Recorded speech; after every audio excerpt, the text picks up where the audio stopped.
Fascist সরকার পতনের পরে বাংলাদেশের সবগুলো রাজনৈতিক দল বৈষম্যবিরোধী ছাত্র আন্দোলন সহ সবাই সেই সময় দৌড়ঝাঁপ করেছে যে কী করলে ভালো হয়। সেই সময় তো আসলে হঠাৎ করে শেখ হাসিনা পালিয়ে যাবে এটা কেউই বুঝতে পেরেছিল না।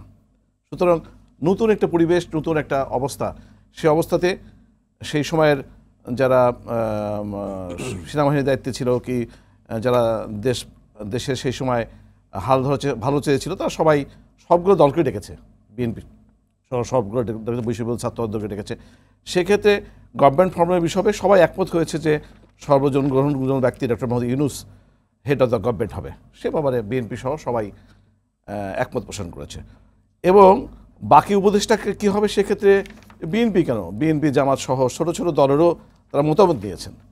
তারা সবাই বলেছে না যাদেরকে দেওয়া হবে তারা যেন কোনো দলের সদস্য না হয়। জি, কিন্তু সেই হিসাবে বৈষম্যবিরোধী ছাত্র আন্দোলনের নেতারাও তো সেই সময় কোনো দলের ছিল না। আসলে সেই সময় তো একটা গর্বের জায়গায় ছিল তারা, হ্যাঁ জায়গায় ছিল। তা এখন সেই হিসাবে তারা গিয়েছে, আমরা কোনো সমালোচনা করিনি। একটু বয়স টয়স নিয়ে অভিজ্ঞতা নিয়ে কথা উঠেছে, যোগ্যতা নিয়ে কথা উঠতেই পারে। এখন এই 6 মাস সরকার পরিচালনা করতে গিয়ে কিন্তু অনেক অনেক উপদেষ্টারই ব্যর্থতাটা নিয়ে আলাদা। 6 মাস হয়ে গেছে তো, প্রথম 2-3 মাস সবাই ধৈর্য ধরেছে না সে মাঝখানে যখন নানাভাবে কথা উঠলো তখন একটা জাতীয় ঐক্যমত এবং জাতীয় সরকার গঠনের একটা প্রস্তাব নিয়ে আলোচনা হয়েছে, আমরা জানি গণমাধ্যমে। সেখানেও নাকি বিএনপির কারণে সেটি গঠন হয়নি, অভিযোগও আছে। সেটা এটার কোনো ভিত্তি নেই। তা আমার কথা হচ্ছে যেটা আমি বলছিলাম আর কি, তো সেই সময় সব দলের মতামত দিয়েছে, সেখানে নিরপেক্ষ সবাই এসেছে। সেই হিসাবে যারা বৈষম্যবিরোধী ছাত্র আন্দোলনের পক্ষ থেকে যে 2 জন কি পরবর্তীতে 3 জনের উপদেষ্টা তারা এখানে সদস্য হলো, উপদেষ্টা পরিষদের সদস্য হলো, তারা কিন্তু কেউই রাজনৈতিক দলের সদস্য না এখন পর্যন্ত না। তারা এখন পর্যন্ত এতদিন কিন্তু তাদেরকে নিয়ে কথা ওঠেনি। যখনই কথা উঠছে যে এই বৈষম্যবিরোধী ছাত্র আন্দোলন তারা একটি নতুন রাজনৈতিক দল করবে, তখন কিন্তু নতুন করে কথা উঠেছে যে সেখানে বিএনপির ভয়ের জায়গাটা কোথায়? নতুন দল গঠন করলে তারা ক্ষমতায় যাবে? ভয়ের কিছু নাই। আলোচনা যা হচ্ছে তাতে তো এটা তো ভয়।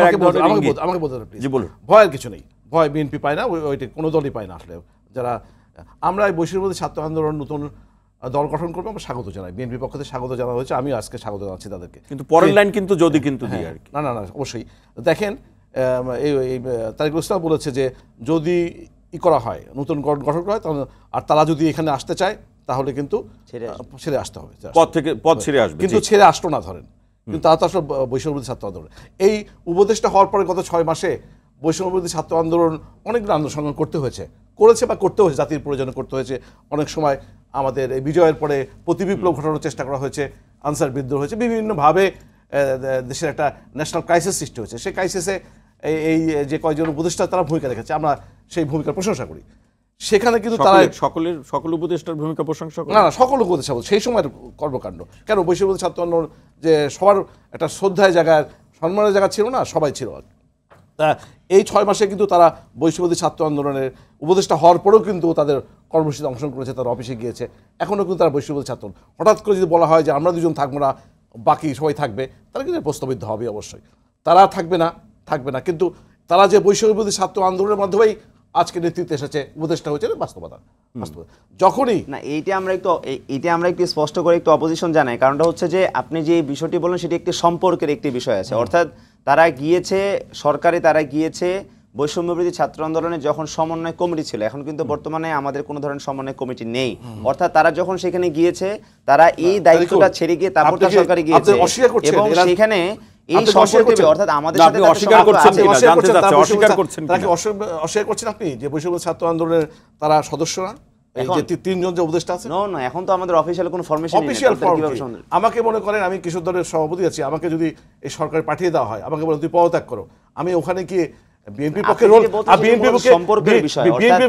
আমি যখন একটি কমিউনিটির সাথে যুক্ত থেকে কমিউনিটিকে নিয়ে কাজ করে যখন আমি একটা জায়গায় যখন আমি যাব, স্বাভাবিকভাবেই আমার একটা সম্পর্কের জায়গা দেব। অর্থাৎ তারা এই সম্পর্কের জায়গাটিকে প্লিজ আমাকে বলতেন, যে 3 জন উপদেষ্টা এখন আছেন বৈষম্য ছাত্র আন্দোলনের পক্ষ থেকে, তারা যদি বলা হয় যে না তারা এখানে অংশগ্রহণ করবে না, বাট সরকারের মধ্যে থাকবে, তা স্বাভাবিকভাবেই তাদের বৈষম্যবিরোধী ছাত্র আন্দোলনের যে দল গঠিত হবে তাদের প্রতি সিম্প্যাথি থাকবে, তাদের পক্ষে কাজ করবে। আমি তো বললামই আমাকে বলা হলো যে তুমি চলে যাও, এই দল থেকে পদত্যাগ করে তুমি এই উপদেষ্টা পরিষদ গঠন করো। আমি নিউট্রাল হয়ে গেলাম, পদত্যাগ করার সঙ্গে সঙ্গে বলে আমি তো বিএনপির পক্ষে কাজ করবো, এই স্বাভাবিক। যতই পদত্যাগ হোক যত পদত্যাগ করি, এটাই বাস্তবতা। এটা একটা ছোটখাটো একটা বুদ্ধির বিষয়, চালাকি করা আর কি, জাতির সাথে চালাকি, এই সরকারের সাথে চালাকি। তার মানে কি শিক্ষার্থীরা এখন যা বলছে নতুন দল গঠনের ব্যাপারে সেটা চালাকি? না, নতুন দল গঠন তাদের রাইটস থাকে যে কেউ, আচ্ছা, তারা করতে পারে, কিন্তু ওই সরকারের থেকে আগামী নির্বাচনে তারা অংশগ্রহণ করবে, তা অবশ্যই কিছুটা তো তারা ফেভার পাওয়ার সুযোগই থাকবে।